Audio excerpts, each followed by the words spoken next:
Alala ng mga magulang na 3 batang magkakapatid sa Marilao, Bulacan na nawala nung linggo. Hindi pa matiyak kung naligaw mga ito o sadyang dinukot. Narito po report ni June Veneracion.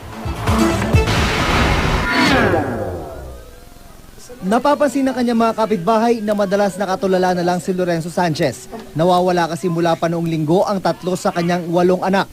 Si Laika, 2 taong gulang, Flor, 5 taon, at Lorna, 11 taong gulang. Napakasakit talagang ganito. Kung yun lang isang anak pag nawawala, hindi alam kung gagawin. Ito pa sa 3. Pinaano ko lang sa sarili ko kalma. Tagal ko na inalis yung kalma, wala na makakalma sa katawan ko. Ganito, naghahanap kami, hindi namin alam kung saan namin nahanapin. Sa investigasyon ng pulisya, lumalabas na mukhang naligaw lang ang magkakapatid at hindi naman nabiktima ng sindikato.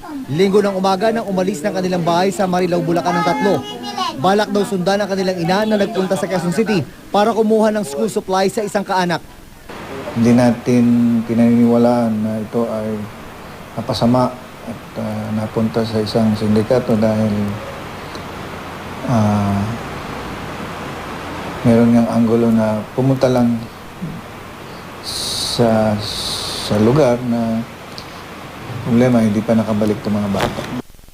Tulong-tulong ang magkakaanak sa pagpapaskil sa iba't ibang lugar sa Central Luzon at Metro Manila ng mga missing poster ng 3 bata.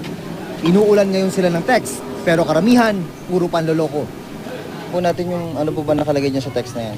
Ito nga po sinasabi, loadan mo muna ako 30 bago ko sabihin. Iba-iba po yung mga text nila pero pag tinatawagan naman po namin, pinapatayan po kami ng cellphone pagka nalalaman po na kami yung kamag-anak. Pagtitinda ng buko ang kinabubuhay ng pamilya ng mga nawawalang bata. Sa mga gustong tumulong at may totoong impormasyon tungkol sa magkakapatid, maaari kayong tumawag o mag-text sa numerong naka-flash sa inyong screen. June Veneracion, GMA News.